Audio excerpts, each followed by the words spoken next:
Welcome to Get Rich, the podcast that helps you do just that. Get rich and stay rich. Hey, I'm Molly Benjamin. I'm the founder of Ladies Finance Club, one of Australia's largest financial education platforms for women. But before I started helping thousands of women take control with their money, I was a hot financial mess when it came to my own finances. And not the fun kind of hot, more like crying in a supermarket wondering where all my money went kind of hot. But here's the thing, if I can go from financial mess to owning a share portfolio, investing in property and building wealth, then you can too. My mission is simple, to make women rich. Because when we have financial freedom, we have choices, confidence, and control over our future. Every week on Get Rich, I sit down with some of the best experts in the industry to break down how we can all start investing, growing our money, and creating long-term financial security without the jargon, boring bits, or overwhelm. Because when women get rich, we don't just change our lives, we change the world. So if you're ready to start making some smart money moves, hit that subscribe button and let's get rich together.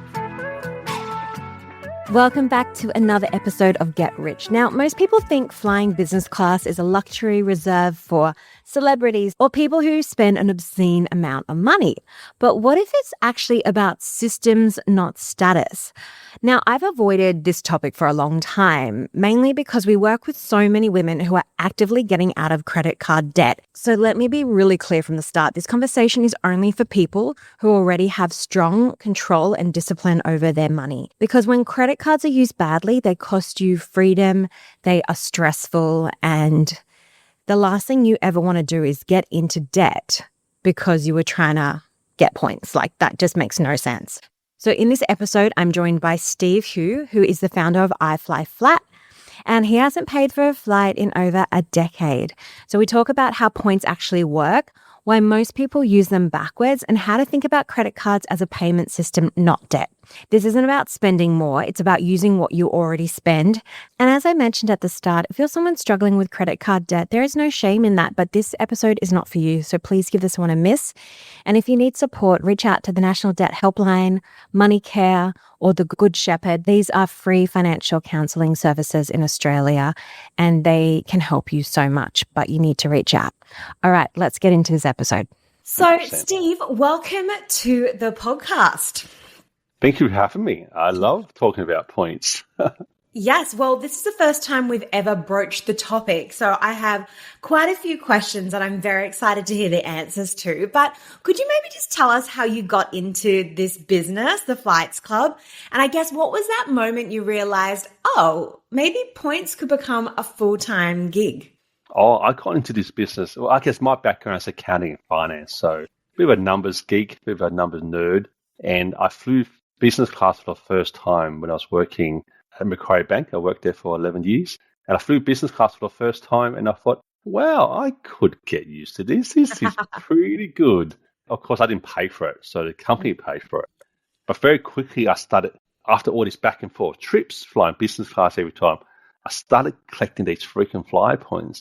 And I had enough frequent flyer points for my very own business class flight. That's when the penny dropped for me. I thought, hey, I've got these points for nothing. And I've got a business class flight. If I could just repeat this again and again, then I'll never have to see economy again. So that's what got me started. And that's the attraction. Once you fly flat, why go back? And I can say I flew business recently to the UK and oh my gosh, it was beautiful. So I just am also curious before we get into like how it all works, but if credit card points didn't exist, like coming from your background of finance, would you even use credit cards or is it only worth it because of this points rewards? Basically purely using credit cards for the rewards. And that's how I see it in my mind. It's not credit. It's just a payment mechanism. Hey, if they were giving away rubber chickens and you could take a bag of rubber chickens and swap that for business class ticket, I'll be collecting rubber chickens. That's what that is. I'd be collecting rubber chickens with you as well. All right. So you haven't paid for a flight, I think it was for around 12 years, which is wild and inspiring. So for someone who is brand new and they are like, look, I've been thinking about doing this. I know I don't have a problem with debt. I know I've got a lot of control over my finances. Where is a good starting point for them to begin? I think step one is definitely not picking a credit card. That's not step one. But step one is deciding where you want to go. Mm-hmm. What type of trips, what type of travel do you want to go? Like Australians, we love to travel anywhere. And sometimes you don't know where you want to go. But just say you want to pick somewhere. Just say you want to go to Bali, for example, which is popular. Number one thing is to find out how many points you need to fly to Bali in economy, premium economy, or business class. Because then once you know how many points you need, then the other side is, well, how quickly can you get those points? And how many of them can you get? So the two parts are very important, because if you have an idea of flying 4 people business class to Bali, which will cost you X number of points, but your ability to earn points is only 5,000 points per month, but you might need 100,000 points, well, that's going to take you 20 times longer. So the two sides are very important. I guess just like money. If you want to buy a car, how much money can you save? And then times that will be how many months you'll be away. Same idea with points. But the thing about points versus money, points are way easier to earn than money. You can earn points through all different promotions. You can earn points by, of course, different credit cards. And that's the only reason why credit card is good, because it's a dependable way of earning points. You spend the money, you earn the points. Spend the money, you earn the points. But promotions, sign-up bonuses, all that sort of stuff, all different ways of earning points. And when you say so let's say we want to go to Bali, family of 4, how do you actually work out how many points you need? Is it going onto the airline site or their calculators? Yeah, so every airline has a calculator. The best way is actually just to Google, say, Qantas calculator or Virgin calculator, Air New Zealand calculator, whatever, and they'll take you to a calculator. And that's your starting point, where you plug in where you want to go from and to and what class, and it will tell you how many points you need to fly. Because once you know the price, then you can work towards or getting those points. Or maybe even sometimes you may already have the points, but you just didn't know that you had the ability. And what do you think is the realistic amount of points a normal person can earn in a year? So like a normal person maybe who has a corporate job. Yeah, I think you can easily earn 50,000 points a year, easily. Yeah. So roughly, well, I'll get to that in a sec, but you can actually earn points on rent. You can earn points, basically every single dollar you pay, you can earn points. But basically it's a decision. So if you go and buy coffee, it could be $4.50. Well, you can either pay with that with a point earning card, or you can pay with a debit card, or you can pay with cash. So every time you make a transaction is an opportunity to earn points. So basically you just think about how much money you spend per year, excluding mortgages. So unfortunately you can't earn points on mortgages unless you get one of those more special mortgage deals. But every dollar that you control, that you can pay, you can actually earn points. So 20 to 50,000 points easily per year. And some people sign up for credit cards to get bonus points. But the key thing is discipline. You are looking for the points. You're not looking to spend more money. That's the key. And I think that can be the tricky part for people as well. Does it affect your credit score opening maybe like 2 or 3 different credit cards? It does have an impact to your credit score. So some people open one a year. You should keep an eye on it.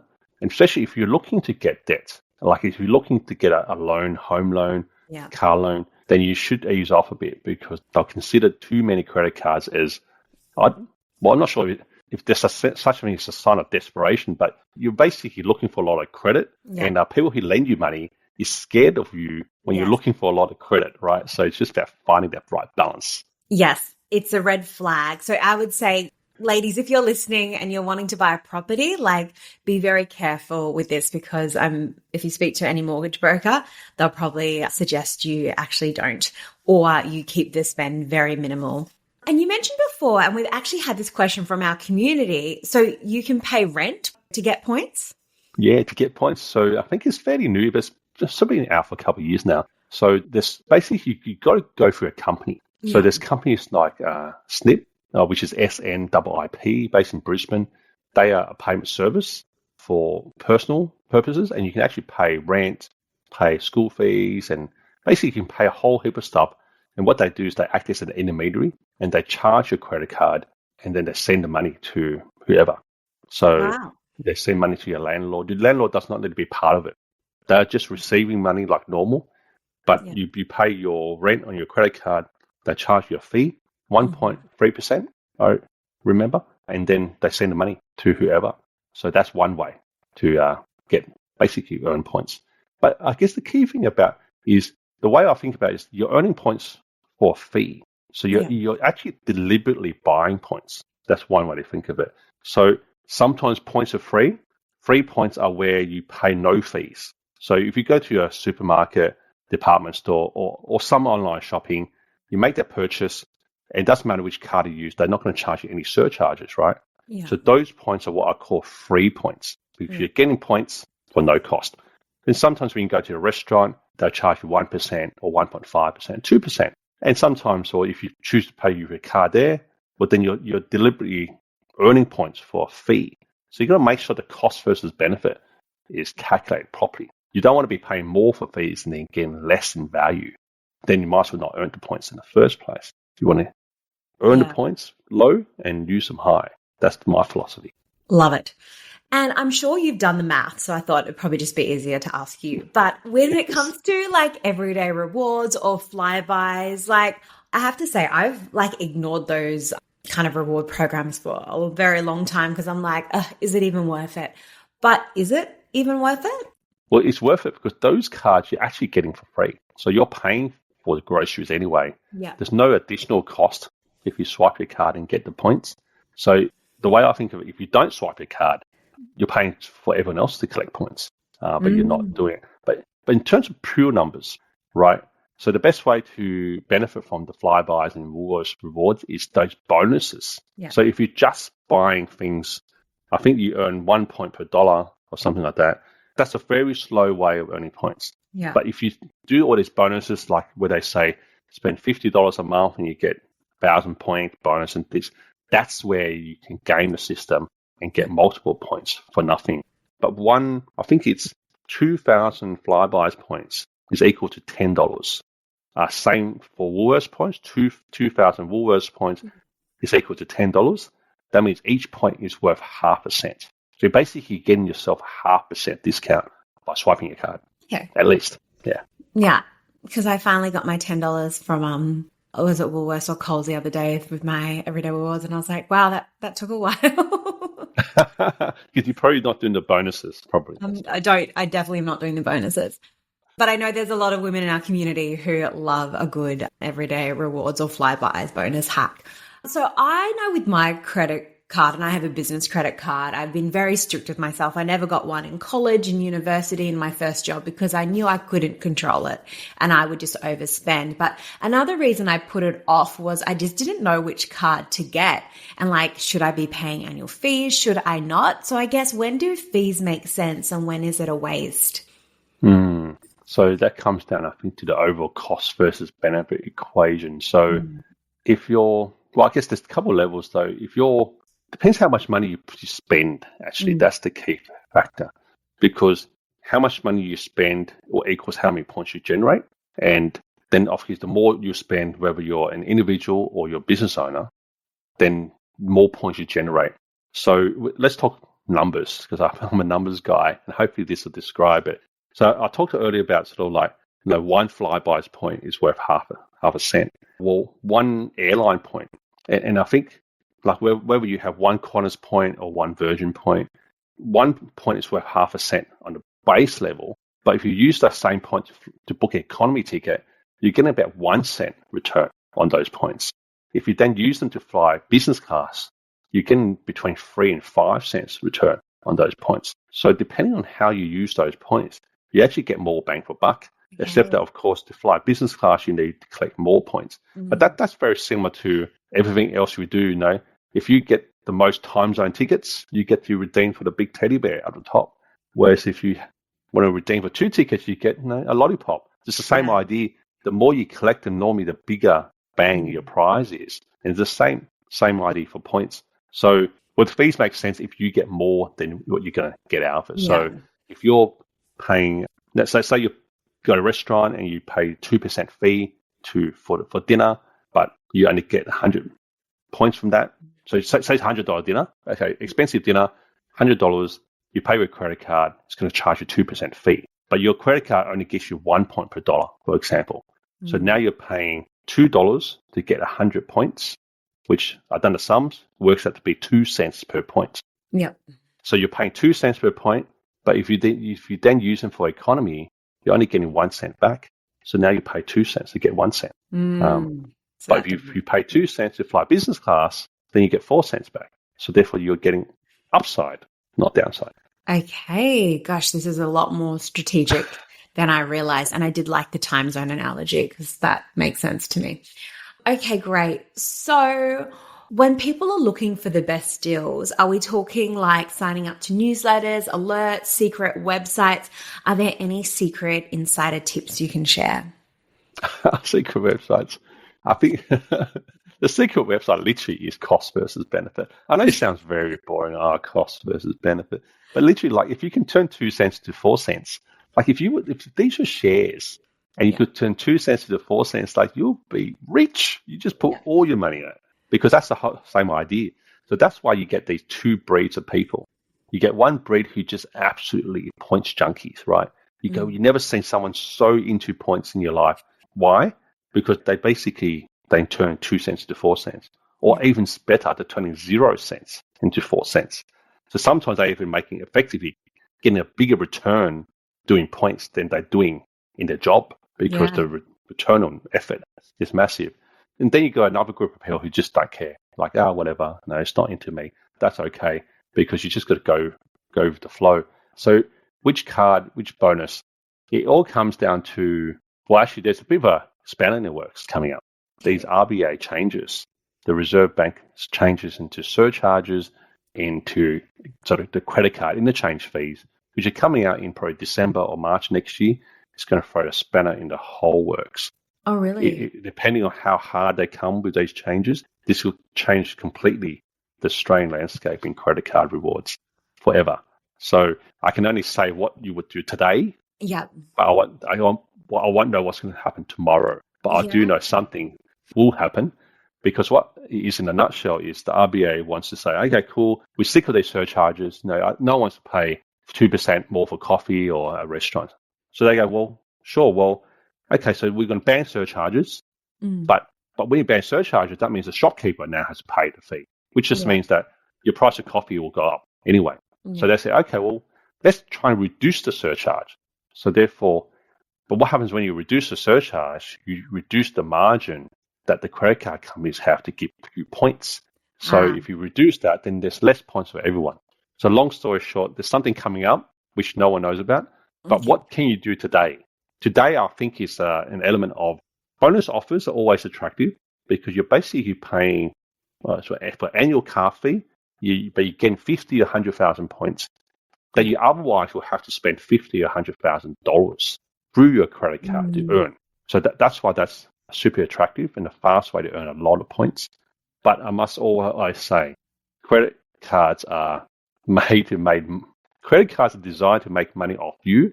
Yep. But if you pay off your credit card every time, then you can make money from it.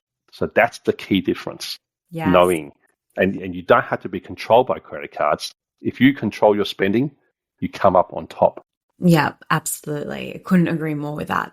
So I guess when we are looking at credit card points, is it best to collect points just for one airline or spread them out? Yes, if you are not collecting many points because you're spending these low amounts, then you best to stick with one airline because you need X number of points in the one airline in order to book a flight. So if you spread your points too thinly, then you might have 5,000 here, 15,000 here, but each individually cannot book a flight. Then it's like you've got no points. The points are not combinable. So if you don't spend much money or your earning power is low, then the plan is to stick with one airline. Then you can consolidate all your efforts and then you'll be able to get enough points to book that flight faster. But when you can spend more, then the plan is to diversify, because if you can earn 100,000 points per year, or even if you earn 1 million points a year, for example, then you don't want all your eggs in one basket, because now you want diversification, because different airlines have different seats. So you want some Qantas points, you want some Virgin, some SQ, because you got enough potential to have points everywhere. So then whichever airline has seats, you can tap into that. So I think there's two strategies.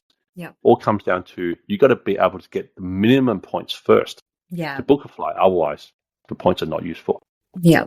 And do you ever use points for like hotels or car hire, or do you find generally in your experience it's just not as good an offer? Yeah, I say not as good an offer because points are really designed for flying. Yeah.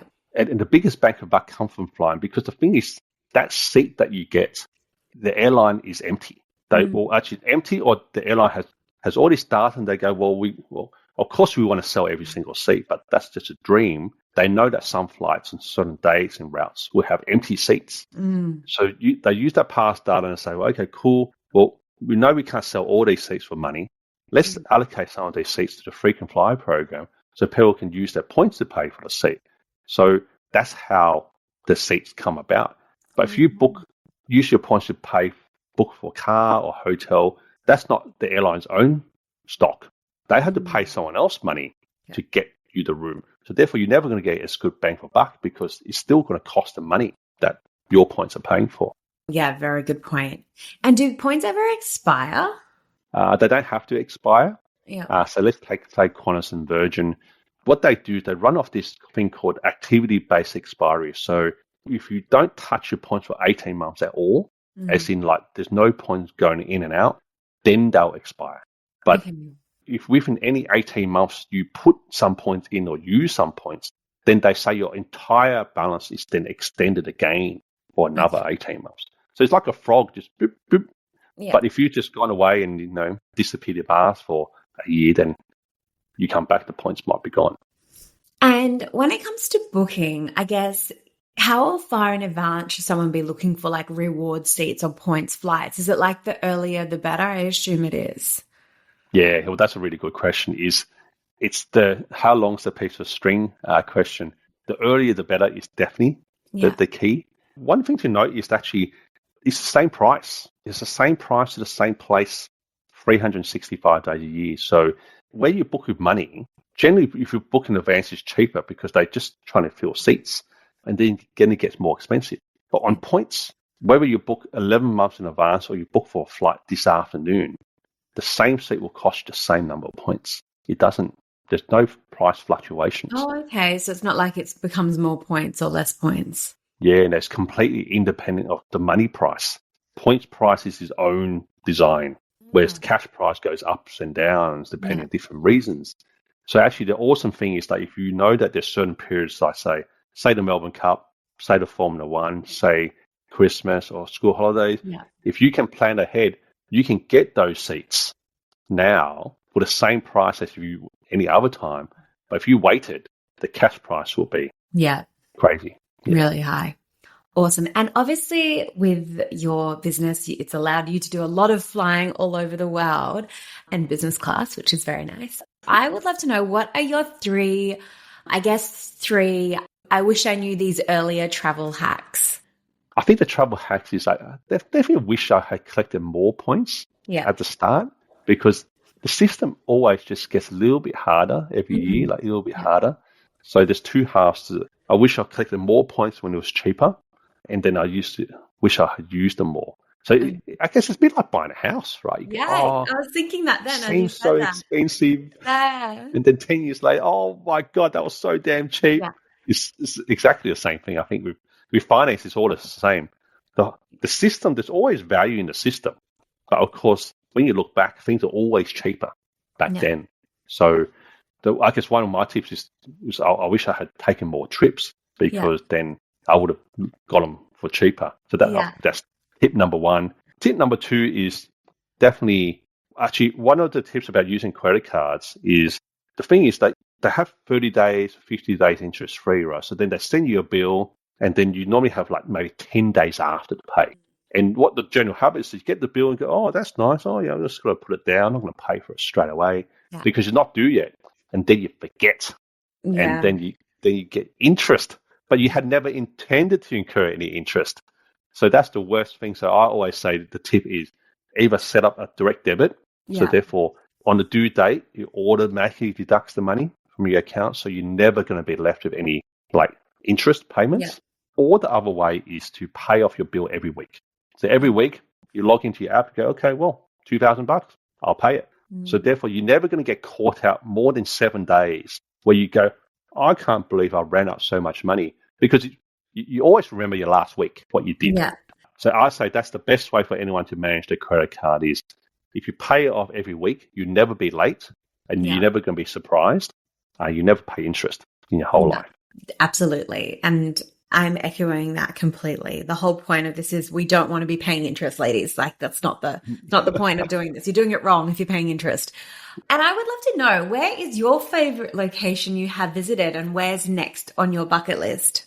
Oh, I had a bunch of trips this year. Like only last weekend I went to Hong Kong for a long weekend. Long weekend in Hong Kong. Great place to stop over. Great place for meetups because people around the world can get to Hong Kong very easily. Prior to that, I went to Fiji for 4 days. That was awesome. I did a cruise around Japan before that. Now, in the future, I got a Queenstown long weekend, and then I've got Antarctica at the end of the year. So much to do, all using points to fly. Or I guess the freedom of using points is that you never have to worry about the price. That's, I think, one of the of course, you can use the points to fly, but once you have a system, and especially if you're a business owner, your ability to generate points through payroll, ATO, or your suppliers means that you can generate these points. It means that when you want to fly, you only have to think about how many points have I got, and not how much the price is, because the price is the biggest hurdle of flying or traveling. And Steve, in a nutshell, what does your business do? Yeah, so we help business owners to earn points with a strategy, and then when we book flights for them. So basically, generally businesses that spend at least $1 million a year on expenses, payrolls, any sort of outgoings, we give them a plan and say, hey, this is how you earn your points in the most cost-effective manner, and then we'll book your flights for you as well. So all you have to do is keep running your business, and we'll sort out the rest. Amazing. Awesome. And where can people find you online and on Instagram? At iFlyFlat, so iflyflat.com.au. Instagram's the same, so iFlyFlat. Actually, I've got another Instagram account for the Flights Club, which is theflights.club. That's on Instagram. Well, we will make sure we link those in the show notes and get following Steve for more tips and hints. Steve, thank you so much. This has been very eye-opening into the world of points. Thank you very much. My favorite topic, and if everyone can fly business class, I think everyone would just be super happy every time. Agreed.